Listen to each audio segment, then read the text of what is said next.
y voy a basarme en Ezequiel capítulo 33. Vamos a leer este capítulo para poder entender el mensaje.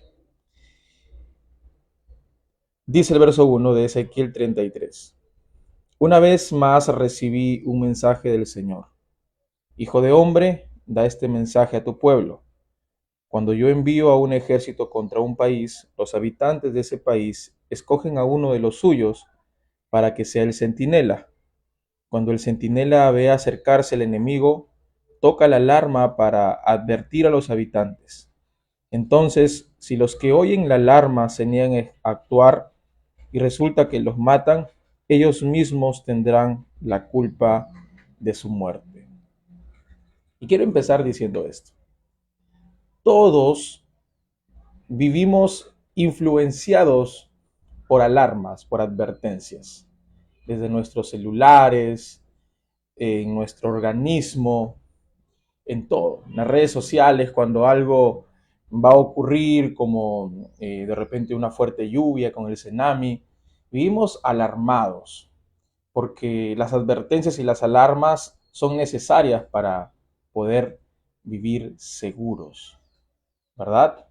Así que las alarmas son eh, necesarias en la vida espiritual para poder vivir nuestra vida con Dios segura. Y Dios está buscando a personas que escuchen esas alarmas, ¿sí? No sé qué alarmas Dios está colocando en tu vida, pero hoy te vengo a decir que las alarmas que estás escuchando de que Cristo viene pronto, de que tu hogar se puede destruir si sigues igual, que tu salud se puede acabar si sigues comiendo la chatarra que estás comiendo.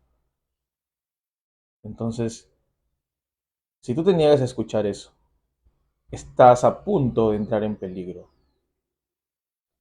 Dios está permitiendo que escuches esas alarmas por algo. Hoy en día con los huracanes, el huracán Milton, como se llame, ha alarmado no solamente a la Florida, sino a todo el mundo. Se vienen catástrofes, se vienen inundaciones. ¿Y eso qué hace con nosotros? Nos pone al pendiente y tratamos de cuidarnos. Ahora, de repente, algunas personas está que refuerzan sus casas para que si viene una terrible lluvia, no los agarre desprevenidos. Eso es lo que hacemos naturalmente. Si alguien nos alarma, pues tratamos de hacerle caso a esas alarmas. Pero, ¿y qué ocurre cuando Dios nos manda una alarma a nuestra vida como personas que pecamos, como gente que vive mal en la vida? ¿Qué ocurre? ¿Le hacemos caso a las alarmas de Dios? Por ejemplo, si Dios te dice a ti, deja ese pecado X, no sé, la droga, la borrachera, qué sé yo. Y tú dices, no, hay que vivir la vida, hay que disfrutar, la vida es una, que uno no trabaja por las puras, que hay que salir a divertirse, que la vida no es para estar metido en un lugar, en la iglesia y allá están los monjes, qué sé yo.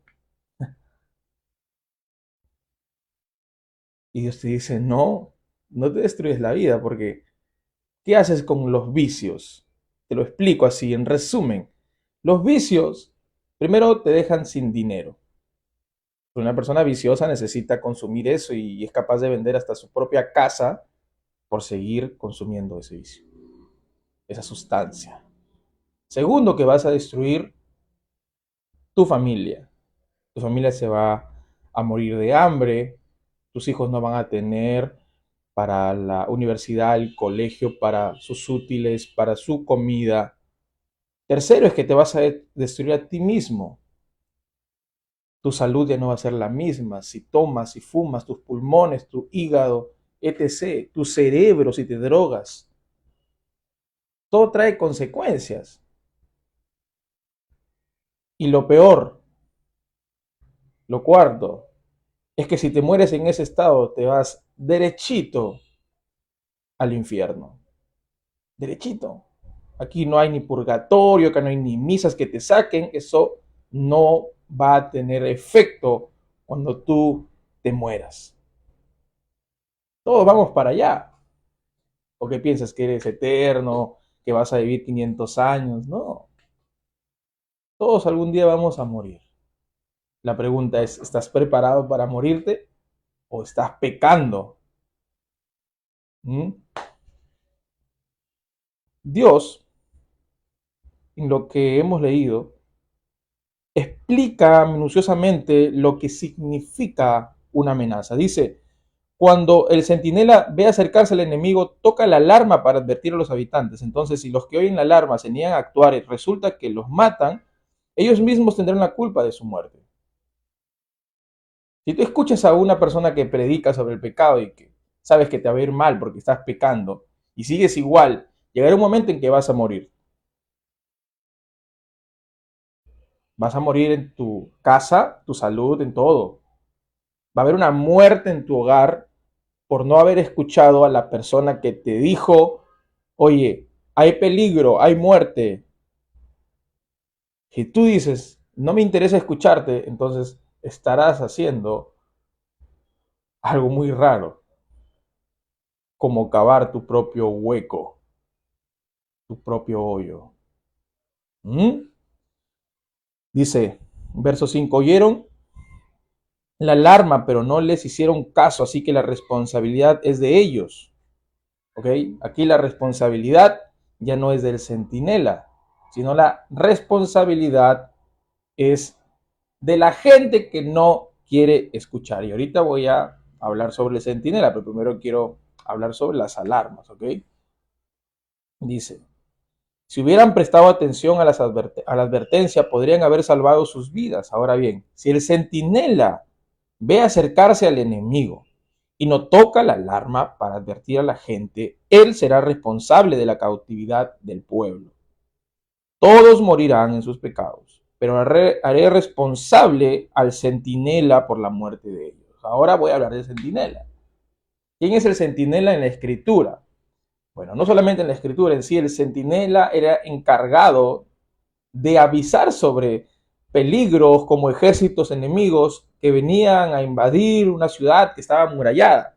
Ellos se colocaban en lo más alto y en la oscuridad de la noche ellos tenían esa responsabilidad de poder ver si es que venían a atacarlos. Y el centinela, si veía un peligro, tenía que tocar la trompeta y decir, acá va a haber una masacre, prepárense. ¿Mm? Ese era el centinela. Ahora, comparándolo con nuestra vida, el centinela es cada persona que ha sido comisionada a predicar el Evangelio de Jesucristo. El Evangelio de Jesucristo es declarar el fin de las personas, pero que existe una salvación. Si tú no aceptas la salvación de Cristo, estarás condenado eternamente, dice la Escritura. El que cree en mí, dice, no será condenado, pero el que no cree en mí ya ha sido condenado, solito se condena. Pero ¿qué hace, según la escritura, el centinela aquí es advertir a las personas sobre su destino, sobre lo que va a ocurrir? Si no te preparas, dice Dios a través del centinela, tú vas a caer en destrucción.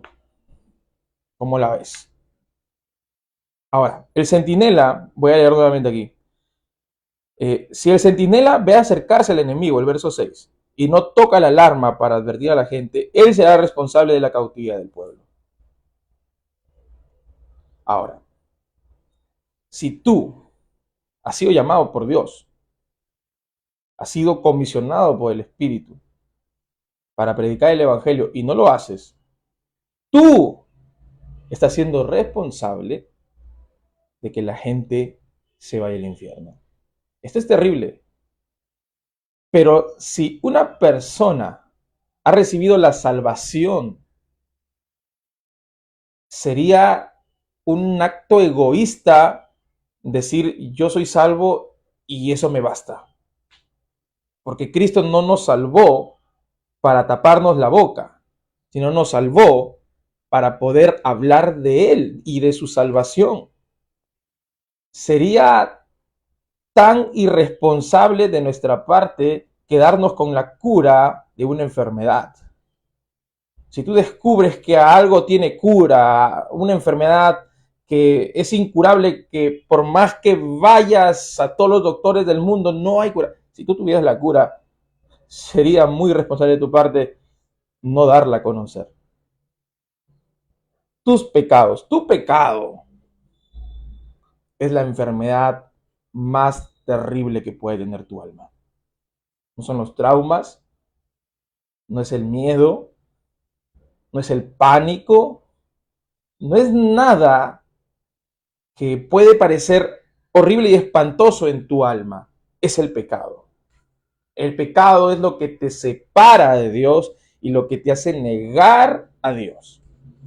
Ahora, ¿qué ocurre con el centinela que no quiere avisar a la gente de que hay peligro?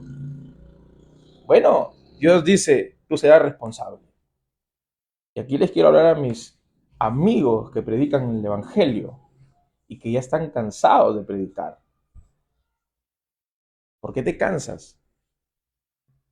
¿Por qué me canso? ¿Por qué nos cansamos? Es que a veces no hay resultados, Juan. Yo predico, hablo y la gente como que no quiere hacer caso a mis palabras, no quiere soltar su vida pecaminosa, pero esa no es responsabilidad tuya.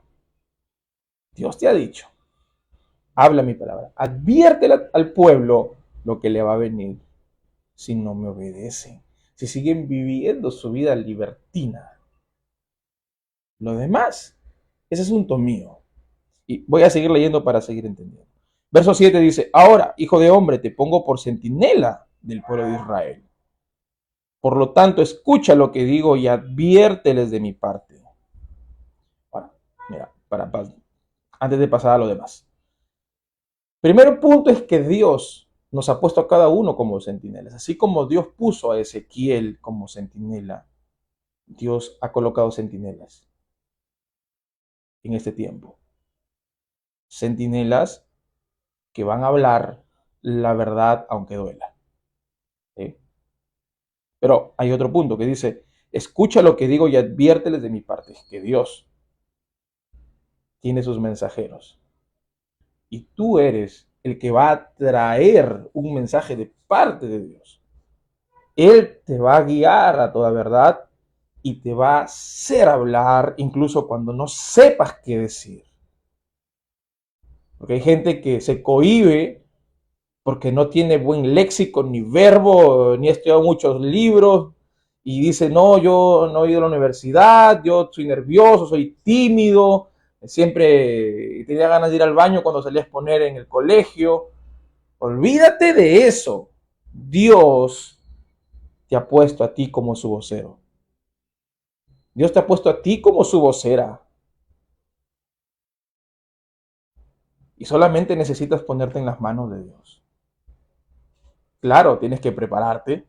No vas a ir ahí nada más a hablar lo que quieras. Tienes que leer la Biblia, tienes que leer libros, tienes que orar, tienes que buscar revelación del Espíritu. No vas a salir nada más y hablar cualquier cosa. Puedes dejar mal a Cristo si solamente hablas lo que tú piensas.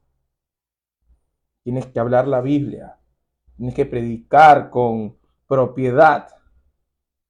Tienes que ser responsable con cada palabra que sale de tu boca. Y eso es algo con lo que luchamos todos los que predicamos el Evangelio. Y los aspirantes también deberían preocuparse por eso. Sin embargo, cuando se trata de que Dios use una persona, Él no necesita al más inteligente, Él no necesita más sabio, Él no necesita al que tiene dinero, Él no necesita al que es reconocido e influyente. Él usa a quien quiere y al que se pone en sus manos. Si Él te ha dicho, predica, ¿quién eres tú para decirle, no, Señor, creo que te equivocaste? No, si Dios te ha dicho que tú puedes, es porque puedes.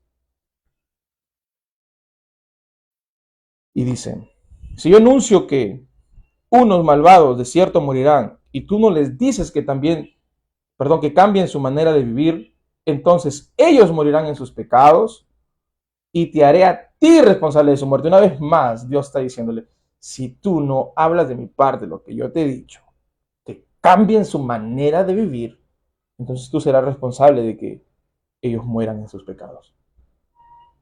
Porque voy a repetir lo que dije al principio, todos vamos a morir, pero no todos van a morir sin el conocimiento de la verdad. O con el conocimiento, perdón, de la verdad. Hay gente que va a morir sin saber quién es Jesús, sin saber que lo que estaban haciendo era antibíblico. Bueno, ahí estás tú para decirles, esto de aquí no le agrada a Dios. Así que te arreglas o te arreglas. Aunque suene fuerte, aunque te digan un fanático, que te digan que eres antiguo, que estamos en lo moderno, contemporáneo, y que las cosas son diferentes acá, y que el siglo, que los millennials, qué te sé yo. Tú no has nacido para acomodarte a este siglo, dice Romanos. No puedes acomodar o amoldar tu mente a este siglo, sino que tienes que renovarlo constantemente. En la palabra de Dios. No puedes amoldarte. Tienes que hablar lo que Dios te ha dicho que hables. Y no hay mensaje más profundo y más tremendo que decir a las personas que cambien su manera de vivir a través de Cristo. Que algunas personas que dicen, no sé cómo cambiar, yo ya he querido, lo he intentado, incluso a Alcohólicos Anónimos, y he ido a centros de rehabilitación, y me he ido a retiros espirituales, y nada, no cambio.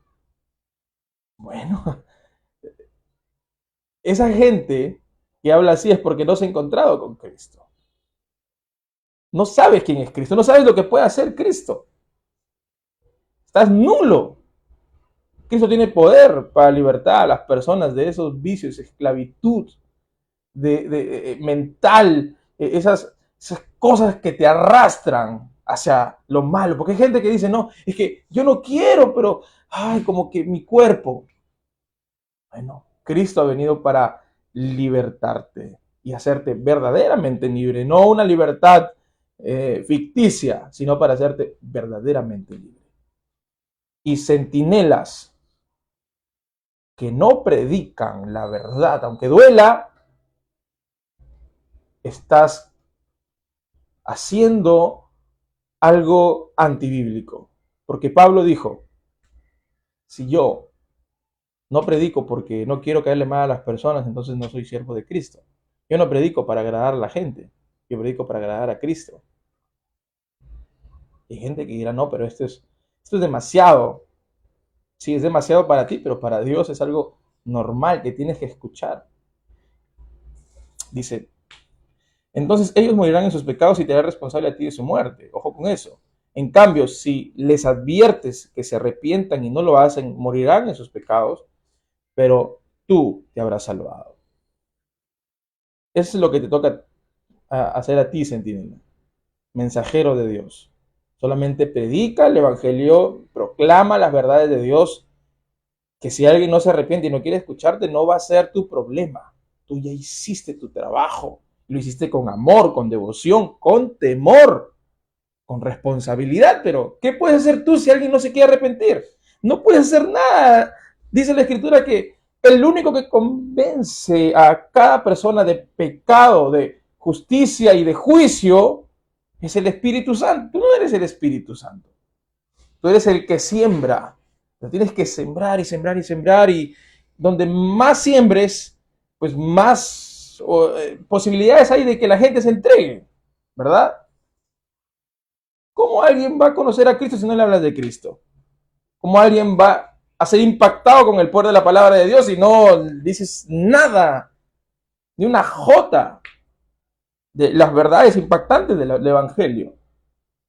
A mí me sorprende cómo la sabiduría de Dios es tan nutritiva y tan rica que un inconverso se queda sorprendido y dice, wow, esto sí que es profundo, no había escuchado algo parecido, porque las verdades de Dios son ricas y son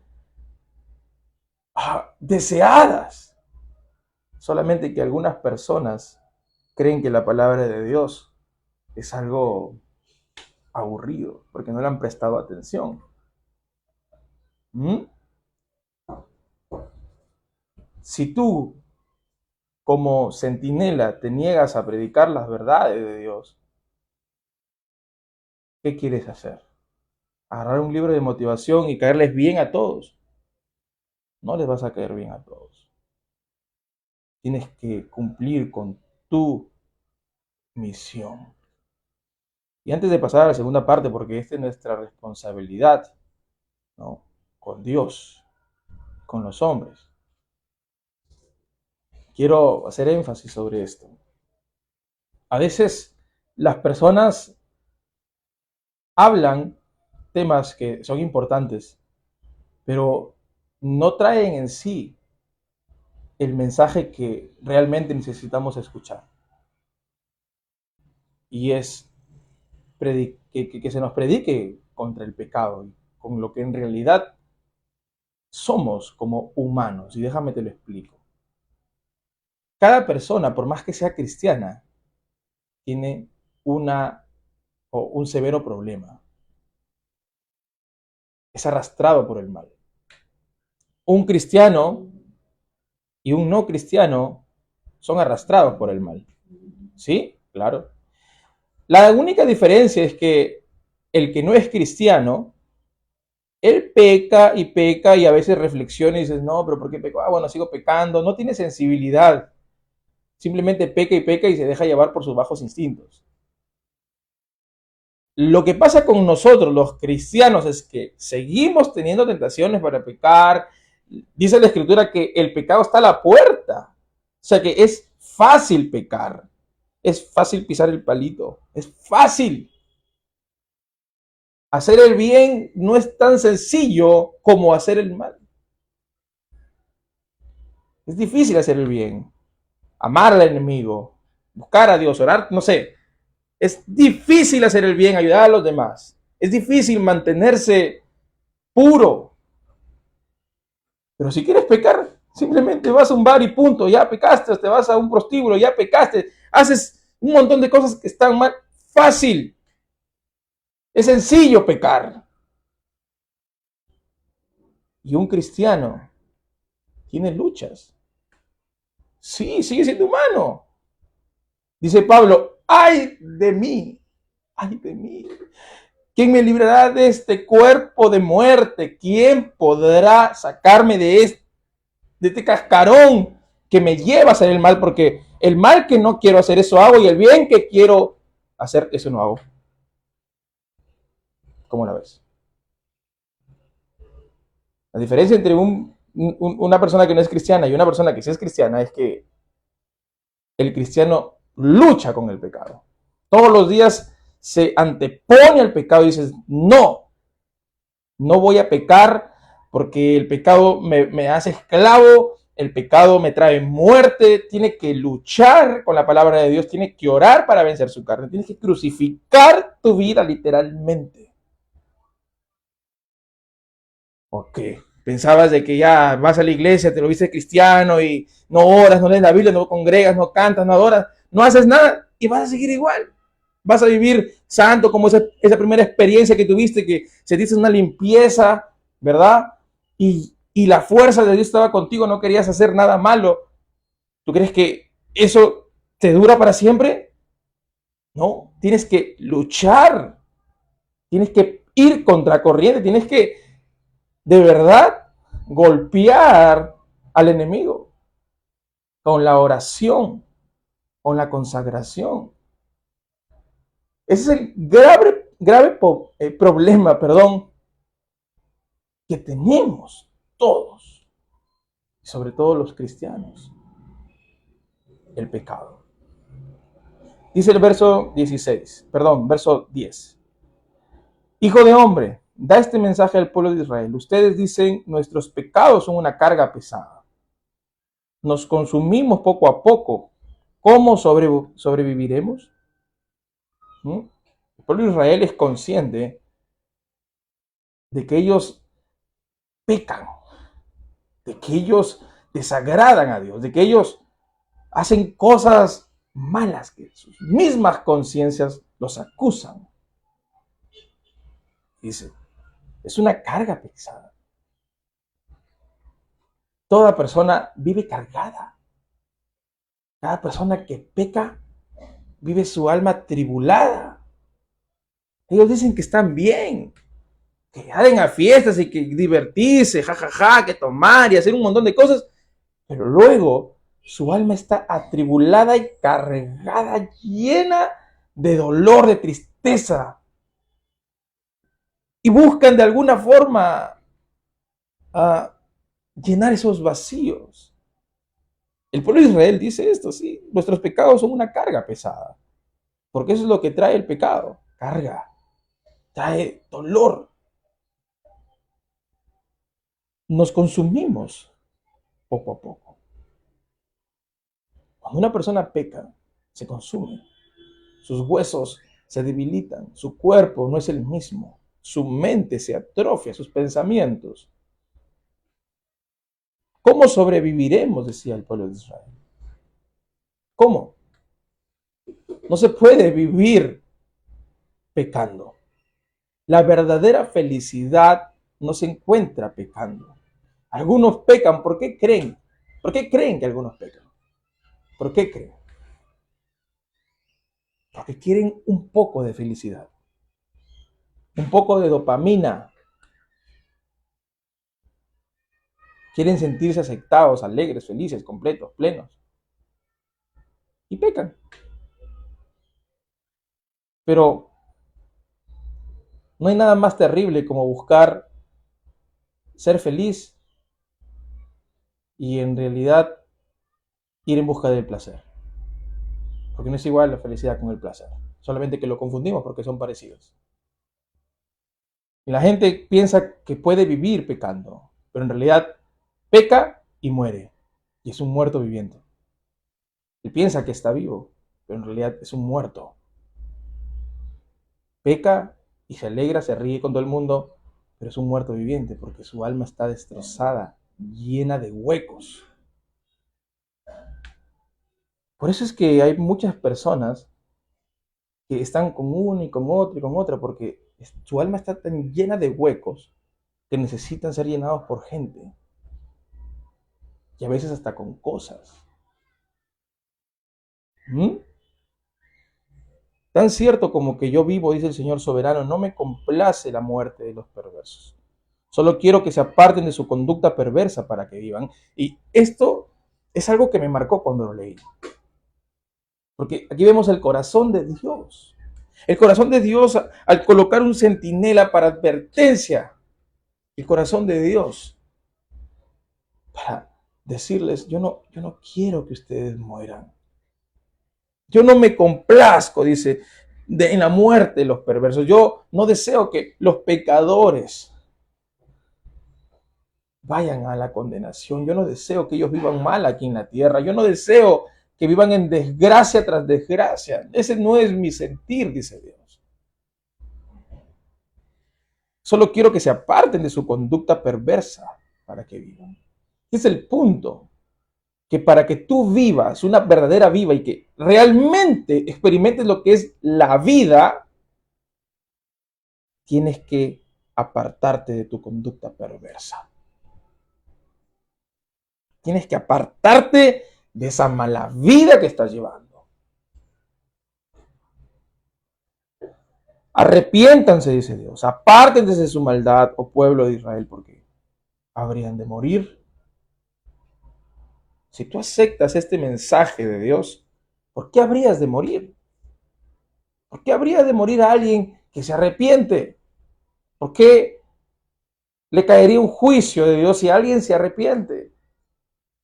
¿Tú no crees que Dios no se alegra cuando un pecador entra en conciencia, entra en sí y dice, he estado haciendo mal?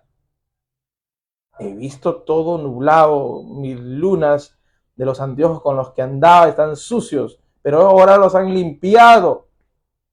Ahora veo bien. Dios quiere que tú te arrepientas. Y el arrepentimiento trae consigo bendición. Verso 12 dice, Hijo de hombre, da este mensaje a tu pueblo. La conducta recta de los justos no los salvará si se entregan al pecado.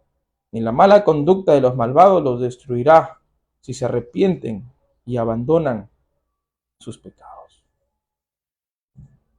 Y en esa parte vemos cómo en asuntos de pecado, el hecho de que alguien de tu familia sea justo, sea cristiano, no te hace a ti salvo.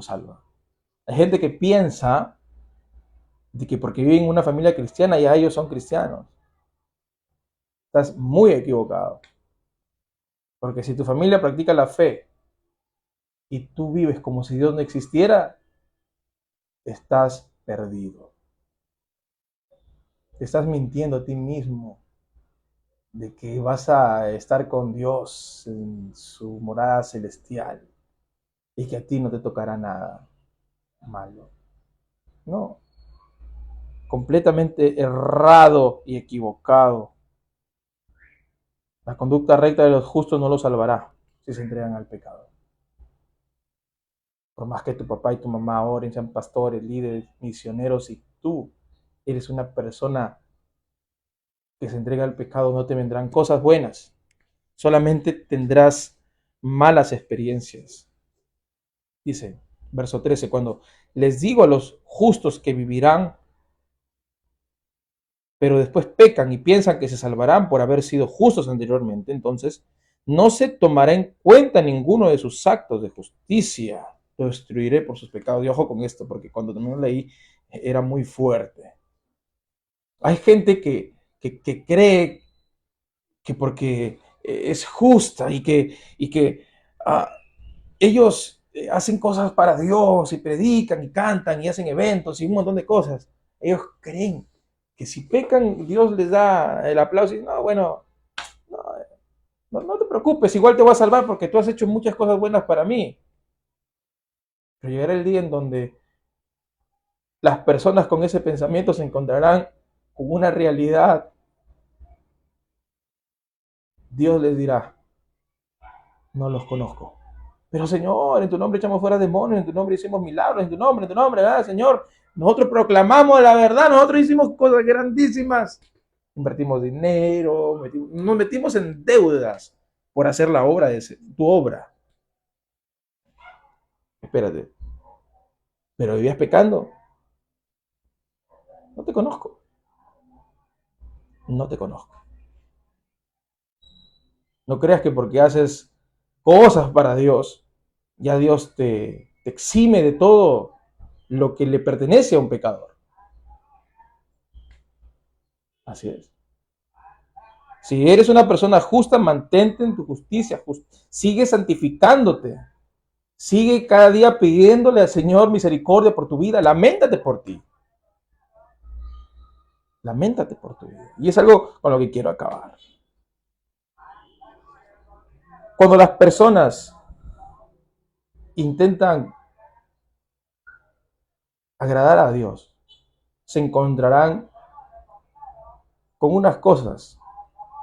Primeramente, se encontrarán con que sus conocidos, sus más allegados, los despreciarán. Lo segundo es que vas a tener persecución, una persecución tan maligna que va a hacer que tú quieras retroceder. Va a hacer que tus emociones decaigan y quieras dejar todo. Cuando se trata de pecado, el respeto hacia Dios se vuelve obsoleto. Uno se olvida de que Dios está que nos mira en todo tiempo. Dios no solamente está con nosotros en nuestro devocional diario, Dios está en todo momento. Y cuando queremos deshonrar a Dios, a veces lo hacemos fuera del lugar donde hacemos nuestro devocional. Pero cuando llegamos al lugar donde leemos la Biblia, oramos, cantamos, ahí sí somos los santos. Eso es algo que tenemos que cambiar. Porque Dios nos encuentra en un templo, en una casa, en un lugar hecho por manos humanas. Tú puedes tener un lugar significativo, un lugar donde tú lo consideras sagrado, donde no se puede pecar ni nada, pero tú no puedes meter a Dios en esas cuatro paredes. Dios se encuentra en todo lugar donde tú vas, trabajando, en la universidad, en todo lugar. Y hay que tener cuidado con nuestras acciones fuera de nuestros lugares sagrados. Debemos de respetar a Dios. Cuando tú te arrepientes, empiezas a tener actitudes diferentes a las que estabas acostumbradas a vivir y a dar al mundo, ¿no? Eso es lo que le dabas de comer a la gente, tu mala vibra y todo lo que llevaba, lo que cargabas. Pero mira lo que dice el verso 15. Por ejemplo, podían devolverle la garantía a un pecador, restituir lo que habían robado y obedecer mis leyes, que dan vida dejando de hacer lo malo. Si así lo hacen, entonces de cierto vivirán y no morirán. Cosas formidables, como el dejar de robar, el dejar de estafar, el dejar de hacer cosas inmorales, no ser usurero, no aprovecharte la necesidad de las personas. Todas esas cosas, esos pecados serán condenados en su tiempo. Ahora quizás tú digas, no, no me pasa nada y Dios me bendice, encima dice, no, no creas que todo viene de Dios. ¿Okay? Si tú obedeces la ley de Dios, es porque has empezado el camino cristiano, ya estás experimentando ahora lo que significa vivir en la atmósfera espiritual de Dios, en la atmósfera del reino. Y es algo que Dios ve con agrado. Si tú haces eso, dejas lo malo, te apartas de lo malo, vivirás. Y hay algo tremendo aquí. Verso 18. No se sacará a relucir ninguno de sus pecados pasados, porque hicieron lo que es justo y recto, por eso ciertamente vivirán. Y eso es algo con lo que tenemos que estar bien claros. A Dios no le interesa tu pasado cuando en tu presente te arrepientes. Quizás hay algunas consecuencias que te alcancen, pero Dios no vive en el pasado como tú y como yo. Dios se olvida de tus pecados, pasados. Y Él te hace una nueva criatura hoy. Nosotros nos acordamos mucho de nuestro pasado. Mucho retrocedemos, tenemos nostalgia, nos lamentamos. Pero si de algo hay que lamentarnos y de clamar con dolor y con fuerza es por nosotros, por no regresar a ese pasado malo, perverso, pecaminoso. Debemos de lamentarnos delante de Dios, llorar con gemidos, pidiéndole al Señor que tenga misericordia y que nos guarde de todo mal, de las trampas del enemigo. Eso es lo que debemos hacer. Hoy te invito a que puedas ser ese centinela, que no defraudes a Dios cuando Él te ha comisionado. Habla, así la gente no quiere escucharte. Habla, así las personas te llamen religioso. Habla, porque si tú no lo haces, esas personas, sus vidas irán de mal en peor por tu culpa. Si algún día les llega a pasar algo, tú serás responsable. Pero Juan, yo voy a ser responsable de toda la gente, no de toda la gente, pero sí de las personas con las que convives. Tienes que cumplir con esa responsabilidad. Predica, no para agradar a las personas, sino para agradar a Dios. Tú no eres un animador de un show, no eres alguien que viene a entretener. Tú eres un predicador del Evangelio, un centinela que advierte sobre la consecuencia que trae el pecado. Haz tu obra de evangelista, siervo de Dios, sierva de Dios. No calles. Y también ten en cuenta que con el pecado no se juega y que el pecado se tome en serio su trabajo, bien en serio su trabajo. A él no le interesa si eres pastor, evangelista, súper ungido o eres un recién convertido. A él no le interesa. Tienes que luchar cada día para vencer al pecado, a tus pasiones. Tienes que agradar a Dios. Tú no eres el favorito de Dios. Dios no tiene favoritos. Dios tiene hijos. Cada persona que le busca se volverá su íntimo. Busca a Dios por encima de todas las cosas y Él te va a bendecir. Todo lo que hagas, búscale. No creas que porque estás en un hogar cristiano tú eres cristiano. Busca tener tu propia experiencia con Dios. No vivas de una espiritualidad prestada todos los domingos. Busca a Dios en tu habitación y respeta a Dios fuera de tu habitación. Obedece las leyes de Dios. Haz que el Señor diga, me complazco en este hijo. Me alegra este hijo. Hagamos eso. Amén. Que Dios los bendiga mucho. Los incentivo a orar, a buscar a Dios después de haber escuchado este mensaje. Hazlo. Dios te bendiga.